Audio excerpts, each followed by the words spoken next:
해마다 성탄절이 돌아오면 중고등부 시절에 선물 교환하고 그리고 밤을 새면서 교회에서 보냈다가 새벽 송을 돌거나 아니면은 교회 예배당에 찾아서 꾸벅꾸벅 졸면서 거의 반 엎드리는 수준으로 예배를 드렸던 때가 생각이 납니다.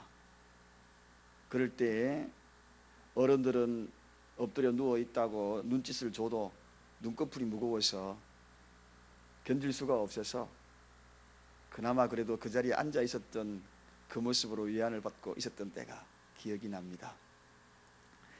자, 오늘은 의로운 자에게 보상이라는 말씀을 가지고 하나님의 말씀을 대언하고자 합니다. 어찌하든지 간에 우리가 의로움을 선택하고자 애써야 하나님으로부터 보상을 받습니다. 여러분, 차가 찌그러졌을 때에 그 차에게 수리를 하려고 하면 처음부터 망치를 들여대고 두들기고 한다고 해가지고 그 차가 바로 펴지는 것은 절대로 아닙니다. 불을 쬐줘야 합니다. 뜨거운 물로 달아서 톡톡톡톡 하면 그때서 비로소 쭈그러진 차가 펴지고 예쁘게 다시 원래의 모습으로 회복이 되거든요. 마찬가지로 무조건 실수를 윽박 지른다고 해가지고 해결될 문제는 아닙니다. 처음에는 불을 쭉 쬐줘야 되는 거죠. 그리고 조용조용 그 일들을 해결하고자 해야만이 모두가 다 회복이 됩니다. 바로 요셉이 그런 사람이었습니다. 그런 모습을 우리는 한마디로 의로운 자다. 의로운 자는 가만히 해결한다. 오늘 바로 이 요셉, 의로움의 이 요셉이 마리아에게 엄청난 일, 그것도 정운한 약혼자 마리아에게 엄청난 일이 벌어진 것입니다. 상상이 한번 해보시겠습니까? 여러분의 정운한 약혼녀가 여러분의 아기가 아닌 그 누군가가 임신해가지고 여러분 앞에 눈앞에 나타났다. 정말 상상도 못할 그런 충격이 아니겠습니까? 그러한 청천벽력 같은 그러한 사실, 그러한 현실 앞에 정말 마리아에 대한 배신감이 끓어오르는 그런 상황에서도 그 분노에게 자신을 맡기지 않았습니다. 의로움에 자신을 맡겼다는 것이 중요합니다. 분노에 자신을 맡기느냐 아니면 의로움에 맡기느냐, 그 결과는 엄청난 일들이 벌어진다. 그러므로 우리에게 다가온 이 현실에 행여나 여러분을 배신하고 큰 실수를 저지르는 그런 모습이 있다 할지라도 분노로 우리를 다스리지 말고 의로움으로 나를 맡길 때, 그럴 때 일어나는 놀라운 하나님의 보상에 대해서 오늘 말씀을 좀 나누고자 합니다. 그러면 이 요셉이 어떤 모습이었기에 우리가 의롭다고 좀 더 구체적으로 그를 살펴볼 필요성이 있는데, 어떤 모습이 있는가? 한마디로 오늘 본문 19절 보니까 저를 드러내지 아니하고, 이렇게 소개하고 있습니다. 드러내지 아니하고. 정말 이 문제는 가족 사이의 문제이기 때문에 확 드러내야 합니다. 그래서 이 문제에 대해서 잘잘못을 따지고 넘어가야 되는, 그래야만 되는 상황입니다. 왜냐하면 가족과 가족도 연결되어 있기 때문입니다. 그런데 오늘 본문에 그러한 마리아의 모습을 드러내지 아니하고, 이게 바로 의로움의 표상입니다. 드러내지 아니하고. 그 이야기는 끝까지 의로움에 자기를 맡겼다는 겁니다. 의로움에 자기를 맡기는 자는 끝까지 사랑의 그 실체를 이루어갈 수 있습니다. 자, 마리아가 비록 요셉을 배반한 것이 아닙니까? 아직 그 상황, 성령으로 잉태된 상황을 전혀 모르는 상태에서는 이 마리아가 요셉을 배신한 겁니다. 그러한 상황에서도 마리아에 대한 요셉의 사랑은 지속적으로 있었다는 겁니다. 이게 어떤 결과이냐? 의로움을 선택하는 사람은 바로 사랑의 지속성을 계속적으로 가져간다. 이러한 실수를 공개적으로 드러내지 아니하고 의로움을 선택하니 사랑의 지속성이 연결될 수 있다는 것입니다. 여러분, 어떤 상황과 환경 속에서도 의로움을 선택하면 문제의 해결에 실마리가 풀려가기 시작합니다.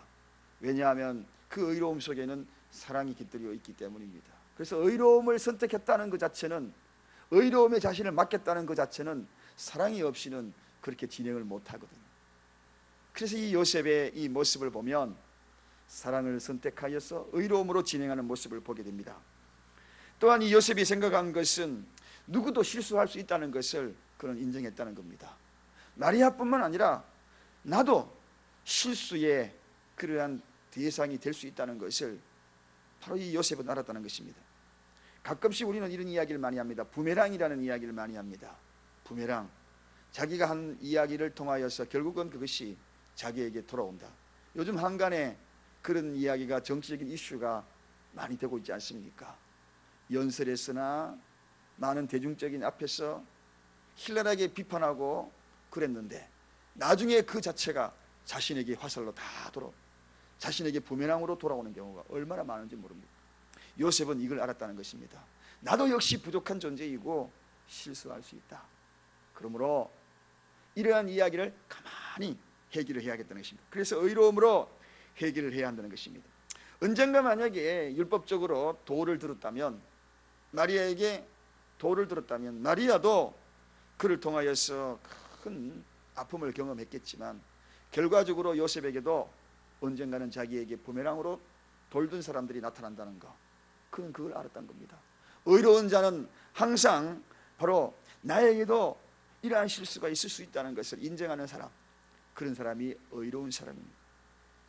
그 다음에 이 의로운 사람이 생각하는 것은 자비와 긍휼이 없는 공의를, 자비와 긍휼이 없는 공의의 심판은 결코 아름다운 심판이 되지 못한다는 것을 알았다는 것입니다.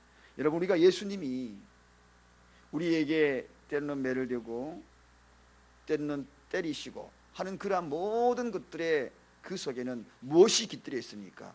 자비가 깃들여 있고 긍휼이 깃들여 있는 것입니다. 만약에 그분의 때리심이, 그분의 그러한 매질이 자비와 긍휼이 그 속에 포함되어 있지 아니한다면 그것은 오히려 증오만 초래되게 되는 것이고, 오히려 분열만 초래되는 것이고, 미움만 초래되는 것입니다. 그래서 어떠한 심판도 절대적이라 할지라도 그 속에는 반드시 자비가 있어야 합니다. 그 속에는 반드시 긍휼이 있어야 합니다. 이게 바로 요셉의 의로움이었습니다. 그렇습니다. 이런 모든 일 처리함에 있어서도 가만히 끊고자 하는 이유는 그 속에는 자비가 있었기 때문에 그렇다는 것입니다. 비록 마리아와 헤어집니다. 비록 마리아와 갈라서는 그런 마음의 결단을 했어요. 그러나 끝까지 갈랐음의 그 순간조차도 자비와 긍휼이 있었다는 것입니다. 여러분, 사람은 헤어질 때 보면요, 대부분이 원수로 헤어지는 경우가 대다수입니다. 대다수입니다. 교회에도 그런 경우 많거든요. 여러분, 교회가 어느 날 교회를 떠나게 되는 그런 극박한 상황이 생겨날 수 있습니다. 관계성이 혹시라도 좋지 않고 떠납니다. 그러면 그 사람이 우리가 어떤 눈으로 바라봅니까? 자비와 긍휼의 눈으로 바라봐 줘야 돼요. 마지막까지, 헤어짐의 그 순간까지. 그런데 이상하게 사람들은 헤어지면 대부분 끝이 그분과의 그 관계가 좋지 않는 걸로 끌어가요. 마치 원수처럼 냉담하게 싸늘하게 돌아서는 그런 경우를 참 많이 봅니다. 사랑하는 여러분, 오늘 요셉과 마리아는 이젠 헤어질 마음을 다 가졌어요. 요셉은. 그렇지만 요셉의 마음속에는 자비와 긍휼, 떠나가더라도 축복할 수 있는 마음, 헤어짐의 뒷모습을 바라보면서도 그 뒷모습을 축복할 수 있는 사람, 이 사람이 누구입니까? 의로운 사람입니다. 의로운 사람입니다. 여러분, 행여나 어떤 상황과 환경 속에서도 떠나가고 그리고 머무르는 그 사람의 그 관계는 뒷모습조차도 축복하는 관계가 되시기를 간절히 축원드립니다. 그래서 헤어짐의 아름다운 모습이 있어야, 그래야지 언젠가는 그 사람의 마음속에도 진정한 의로움으로 그에게 다시 그런 마음도 가질 수 있는 그런 은혜가 베풀어진다는 것입니다. 우리가 아무리 이 나라를 사랑하고 아무리 애국지사를 할지라도 여러분, 자비와 긍휼 없는 그러한 것이 결코 나라의 애국이 아닙니다. 폭력과 폭언과, 크리스천이라면 폭력과 폭언으로 맞서는 것이 결코 자비와 긍휼이 아닙니다. 자비와 긍휼로 맞서야 되는 것입니다. 어떤 상황이서라도 기독교의 교리는 뭡니까? 자비와 긍휼이에요. 폭언이 아닙니다. 폭력이 아닙니다. 비폭력입니다. 사랑인 것입니다. 그러므로 아무리 우리가 어떤 상황과 어떤 환경이 만날지라도 지금 요셉에게는 그 배신감 말로 표현할 수 없습니다. 그 배신감 여러분에게 나에게 닥쳤다 생각하면 상상도 안 가는 그런 일이 아닙니까? 그럼에도 불구하고 가만히 의롭게 무엇으로? 헤어짐의 그 순간도 자비와 긍휼로 마지막 마무리하더라. 이런 자가 누구이냐? 의로운 자라는 것입니다. 그렇습니다. 그러한 의로운 자는 항상 마지막에 건설적인 고민을 하게 되고 그 건설적인 고민은 둘 다 살립니다. 그러므로 의로운 자의 선택은 건설적인 생각입니다. 파괴적인 생각이 아닙니다. 상대방도 살리고 나도 살고 우리 모두가 사는 그러한 모습이 의로운 자의 모습입니다. 요셉이 바로 그런 자거든요. 가만히 그 문제를 조용하게 해결하고자 했을 때 마리아도 살고 요셉도 살고 양가도 살고 모두가 다 살리는 것입니다. 이것을 만약에 폭력으로 폭언으로 나섰다면 마리아도 죽고 양가 집안도 발칵 뒤집히는 것 아니겠습니까? 이게 바로 건설적인 사고, 건설적인 생각, 그게 바로 의로운 자의 모습입니다. 의로운 자는 세우는 자입니다. 의로운 자는 바로 이러한 모습입니다. 하나님은 이 의로운 자에게 보상하는 것입니다. 어떤 보상을 합니까? 여러분, 얼마만큼의 그러한 큰 보상이 바로 이 요셉에게 이루어지는지, 이제는 이 의로운 자의 그 모습으로 선택했던 이 요셉을 통하여서 하나님의 보상을 한번 살펴보고자 합니다. 오늘 이 세상에는 참 많은 슬픈 일들이 우리 눈앞에 도사리고 있습니다. 아무리 우리가 선한 삶을 산다 할지라도 몸부림을 쳐도 우리에게 다가오는 아픔은 그 누구도 막을 수가 없는 것입니다. 그런데 유일하게 그 슬픔과 아픔을 이길 수 있는 방법이 무엇입니까? 바로 위로입니다. 위로입니다. 그런데 사람의 위로는 한계가 있습니다. 그러나 하나님의 위로는 한계가 없는, 한이 없는 거예요. 여러분, 이 하나님의 위로 한번 받아보신 적이 있으신가요? 선하게 살고 힘에 겹도록 여러분의 발걸음, 아픔을 가슴에 안고 슬픔을 가슴에 안고 그리고 견디고 나아갈 때에 그때 다가오는 하나님의 위로, 그 말로 표현할 수 없는 것입니다. 선하게 문제를 해결하려고 하고 의로움을 선택하고 가만히 그 문제를 해결하고자 했던 이 요셉에게 하나님은 찾아오십니다. 그리고 말할 수 없는 그러한 위로, 그 위로를 이 요셉에게 허락하십니다. 약속대로 메시아가 이 땅에 만약에 요셉의 그런 의로움의 선택이 아니었다면 태어나는 그 과정 속에서 아마도 돌 맞아 죽어가는 처참한 그런 일들을 가졌을 것 아니겠습니까? 그런데 이러한 원리 원칙보다도 선을 선택했던 이 요셉, 그에게 위로와 큰 축복, 이후에 그가 바로 메시아라는 사실을 알았을 때 얼마나 큰 축복이었겠습니까? 얼마나 큰 위로가 되었겠습니까? 말로 표현할 수 없습니다. 선을, 원리 원칙을 선택하지 아니하고 선을 선택하고 의로움을 선택하는 것이, 이것이 크리스찬의 본 모습이라는 것을 다시 한번 깨우쳐 줍니다. 그런 이들에게 큰 위로가 있다. 누구의 위로? 사람의 위로가 아니라 하나님의 위로가 있다는 것입니다. 오늘도 여러분, 우리의 모든 삶의 원칙도 중요합니다. 원리도 중요하고요. 그러나 의로움을 선택하시기를 주님의 이름으로 축원드립니다. 가만히 그 일을 조용조용 해결해 나가는 그의 모습 속에 하나님의 큰 위로가 있다. 말할 수 없는 위로가 있다. 이게 요셉이 이후에 이런 사실들을 알고 엄청난 위로, 그 어떻게 표현할 수 없는 감동과 감격의 위로가 그에게 물밀듯이 밀려왔을 것입니다. 그래, 내가 잘했다. 얼마나 그 선택이 얼마나 내가 잘한 선택인지, 분노를 선택하지 아니하고 의로움을 선택했던 이 요셉에게 밀려오는 한없고 끝없는 그러한 하나님의 위로, 아마도 잠을 못 이루었을 것 같아요. 너무 좋아가지고. 제 아들이 이제 어제 큰아들이 잠깐 방문했거든요. 누구 결혼식 한다고 한 며칠간 방문했는데, 야, 그전에 잠을 못 자더라고요. 제 아내가 좋아가지고 풍선을 집에다가 매달고 아들 축하한다 매달고 그렇게 매달더라고. 그래서 제가 가만히 생각하니까 자기 혼자 다 그런 것들 해가지고 내 혼자 집안 꾸몄다 그러면은 저는 나중에 아들한테 저 혼자 못난 아빠가 되잖아요. 근데 누군가 제게 꽃다발 하나 준 것이 있습니다. 오랜만에 저를 방문해가지고 꽃다발을 주셨더라고. 그거 제가 산 것처럼 뒤에다가 다 갖다 놨어요. 근데 제 안에 말이 걸작이에요. 지금은 내가 풍선 다니까 아빠가 저거 너를 위해서 꽃다발을 준비한 거야. 그러면서 그 앞에가 사진도 찍고 집안에다가 거실에다가 그렇게 했습니다. 잠을 못 이루더라고요. 하루. 오늘도 새벽에 잠을 못 이루어가지고 아침에 쳐다보고 한 1년 반 만에 보는데도 그러한 마음이 막 들어가는 것을 제가 지켜보았어요.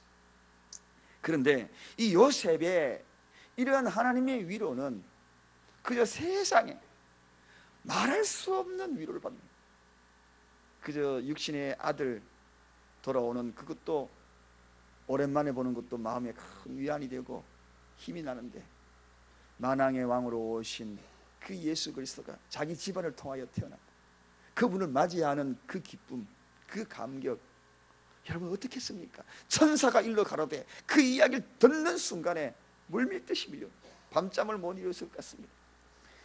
이러한 모습이 다 어디서 왔는가? 의로움 선택하는 자에게 위로가 있다. 누구의 위로? 하나님의 위로. 오늘 가만히 의로움을 선택함으로 말미암아 여러분에게 하나님의 위로가 충만하기를 간절히 축원드립니다. 하나님의 위로가 넘쳐나기를 원합니다. 두 번째, 의로움을 선택하는 자에게는 그 위치가 축복된 자임을 일깨워줍니다. 사랑하는 여러분, 내가 얼마나 복된 자인지, 그리고 내가 얼마나 축복의 자격을 부여받은 자인지를 알게 된다는 것입니다. 축복의 자격을 부여받게 됨을 깨닫는다. 이게 두 번째예요. 축복의 자격 부여받는다. 여러분, 의로움을 선택하는 자, 그에게는 축복의 자격이 부여가 됩니다.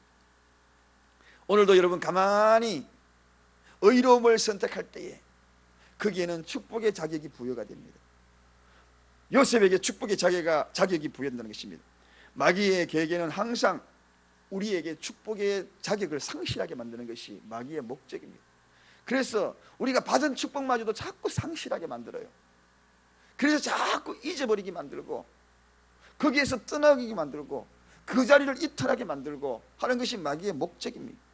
그런데 의로움을 선택하는 자에게는 자꾸 축복된 위치, 내가 머문 그 자리, 축복의 자격을 계속적으로 부여한다는 것입니다. 잃어버렸던 그러한 축복의 자격의 그 위치를 분명하게 쓰게 만들었다는 것입니다. 오늘 본문에 천사가 현현하여서 요셉에게 다윗의 자손아, 자손 요셉아 이렇게 부릅니다. 다윗의 자손 요셉아. 엄청난 축복에 잊혀졌던 그 자리, 그 위치, 네가 지금 어떤 위치인지, 왜냐하면 예언을 쭉 해왔잖아요. 다윗의 자손을 통하여서 메시아가 날 것이라는 사실을 계속 예언해왔지 않습니까? 그런데 자기는 잊어버리고 있었던 겁니다. 그도 역시 다윗의 혈통가에 피가 흐르고 있었는데, 그럼에도 불구하고 그 혈통가에 흐르는 이 요셉이 자기 위치를 잃어버리고 살아왔던 거예요. 그런데 오늘 본문에 다윗의 자손 요셉아, 이 다윗이라는 이 사실, 네가 지금 얼마나 복된 자인지 아느냐는 것입니다. 네 위치가 얼마나 복된 자인지 아느냐. 과거에 수없이 예언자들이 예언했던 그 예언을 그대로 비수처럼 그의 가슴을 찌릅니다. 너는 복된 자야. 내 집안의 혈통을 통하여, 아니 네 아내의 혈통을 통하여서 지금 메시아가 잉태하는 거야. 사랑하는 여러분, 오늘 여러분이 얼마나 축복받은 자리인지 아십니까? 오늘 이 성탄은 우리가 의로움을 택하여서 그 선택을 함으로 말미암아 축복의 자리, 그 자리가 다시 깨닫는 자리요, 그 자리가 복된 자리인 것을 회복하는 자리, 그 자리가 되기를 간절히 축원드립니다. 하나님은 전폭적으로 의리하고 전폭적인 그 역사에 그 한 획을 긋는 놀라운 자리가 요셉의 자리, 인류 구원의 놀라운 그 자리가 바로 이 요셉이 그 일을 감당하는, 일익을 담당하는, 그의 말 한마디면 죽고 사느냐 죽느냐가 달려있는 그 상황에서 지금 요셉에게 이 엄청난 일들, 이 축복의 자리, 그걸 일깨워줬다는 것입니다. 요셉의 한마디에 지금 마리아가 죽느냐 사느냐, 여러분, 의로움의 선택은 누군가를 죽이느냐 살리느냐, 중요한 문제라는 것입니다. 구원의 문제, 그 사람의 선택. 그러므로 여러분, 모든 관계성 속에서 의로움을 선택하기를 주님의 이름으로 축원드립니다. 그렇게 되면 그 자리가 얼마나 축복되냐, 누구를 살리는 놀라운 축복된 자리가 됩니다. 그 위치를 깨닫게 하는 것입니다. 마지막으로 의로움의 보상이 있습니다. 그 보상이 무엇이냐? 아픔을 슬픔으로 바꾼다, 아픔을 기쁨으로 바꾼다는 것이, 이게 바로 가장 큰 축복입니다. 얼마나 요셉이 아팠습니까? 쓰리도록 아팠을 것입니다. 그 사실을 알고 가슴 저리도록 아팠을 것입니다. 내가 결혼하고자 했던 저 마리아, 일평생을 함께 살고자 했던 저 마리아가 배신감을 느낄 수 있는 그 아픔, 그 처절함, 아마도 잠 못 이루는 그러한 그에게 아픔이 있었을 것입니다. 상처로 다가왔을 것입니다. 그런데 의로움을 선택하고 나니 그 아픔이 기쁨이 되더라. 저에게 잉태된 자는 성령으로 된 것이라. 저에게 잉태는 이 성령으로 된 것이라. 이것이 성령의 특징이 뭡니까? 기쁨 아닙니까? 기쁨이 넘치는. 사랑하는 여러분, 꿈속에 나타나 마리아의 그 임신은 취소된 것이 아닙니다. 그러나 천사의 그 소식은, 마리아의 임신은 아픔이었어요. 그러나 천사의 그 소식은 성령으로 된 것이라 아픔이 기쁨으로 완전히 전환되는 순간입니다. 아픔이 기쁨으로, 괴로움이 즐거움으로 전환되는 순간입니다. 놀라운 기쁨을, 벅찬 기쁨을 그의 가슴 속에 품는 순간입니다. 아픔을 품었는데, 상처를 품었는데 이제는 기쁨을 품고 평안을 품고 감격을 품는 그러한 모습이 되었다는 것입니다. 누구에게? 의로운 일을 선택하는 자에게. 사랑하는 여러분, 결론입니다. 오늘 우리가 이러한 모든 모습의 일연을 바라보면서 이 성탄의 의미는 그저 성탄절이다 하는 것으로 끝나서는 아니 되는 것입니다. 무엇인가 우리가 오늘 이 시대에 하나님의 메시지를 들어야 하는 것입니다. 하나님이 우리에게 일러주시는 오늘 모든 상황, 돌아가는 이 상황에서 진정한 성탄의 의미는 어떻게 우리가 삶에 적용을 하느냐, 그 적용하는 것이 소중한데 무엇을 어떻게 적용할 것인가. 오늘도 다가오는 수없는 사건과 사고, 문제들 속에서 요셉을 본받아 의로움을 선택해라. 그럴 때는 반드시 보상이 있다는 것입니다. 그 보상은 큰 위로다. 첫 번째 큰 위로. 그 위로는 인간의 위로가 아닙니다. 하나님의 위로 받으면, 여러분, 죽는 사람도 하나님의 위로 받으면 죽어가면서도 크게 기뻐하는 것이 하나님의 위로입니다. 어떤 세상의 아픔, 눈물, 고통도 다 덮을 수 있는 것이 하나님의 위로입니다. 이 위로 한번 받아보셨습니까? 표현할 수 없는 것, 그런 위로가 있습니다. 우주 만물을 다 주어도 바꿀 수 없는 그런 위로, 벅찬 위로가 다가온다는 것입니다. 요셉에게 그렇지 않습니까? 얼마나 큰 위로가 되었겠습니까? 두 번째, 의로움을 선택하는 자에게 축복의 자격을 부여해 줄 뿐만 아니라 축복의 위치를 깨닫게 해준다는 것입니다. 다윗의 자손 요셉아, 엄청난 이야기입니다. 이거 잊혀졌던 그의 위치, 축복의 자리, 내가 얼마나 복받은 자리인지 그 자리를 확실하게 일깨워주는 다윗의 자손 요셉아, 다윗 왕가를 통하여 태어난 예수 그리스도가 바로 자기 집안을 통하여 일어나는 이 놀라운 사건, 자기가 있는 그 자리가 얼마나 복된 자리인지 축복의 자리를 확인시켜 주라는 것입니다. 뿐만 아니라 아픔을 기쁨으로 바꾸었다. 오늘 그 엄청난 아픔이라 있다 할지라도 기쁨으로 바뀌는 그 길들을 일깨워 준 것이 의로운 자에게 보상입니다. 저는 오늘 이 새벽에 이 말씀을 통하여 우리 사랑교회에 소속된 모든 분들과 오늘 이 새벽을 깨운 모든 분들, 끊임없는 요셉을 본받아 그 길을 걸어가면서 하나님이 우리에게 허락하여 주시는 큰 보상을 받고 그 은혜를 누리는 저와 여러분의 시를 간절히 축원드립니다. 기도하겠습니다. 하나님 아버지, 감사합니다. 새벽을 깨우고 성탄절 새벽을 깨운 하나님의 백성들이 여기에 있습니다. 인생을 살아가면서 끝없는 요셉과 같은 입장을 맞이할 텐데, 그러한 요셉의 입장을 맞이한다 할지라도 우리가 선택해야 될 그 일들이 무엇인지, 이 성탄 새벽에, 새벽 이른 미명에 주신 이 말씀을 잘 간직하여서 의로운 자에게 주시는 하나님의 큰 보상을 우리 모두가 누릴 수 있도록 도와주옵소서. 감사드리옵고 예수 그리스도 이름으로 간절히 기도드리옵나이다. 아멘. 113장입니다.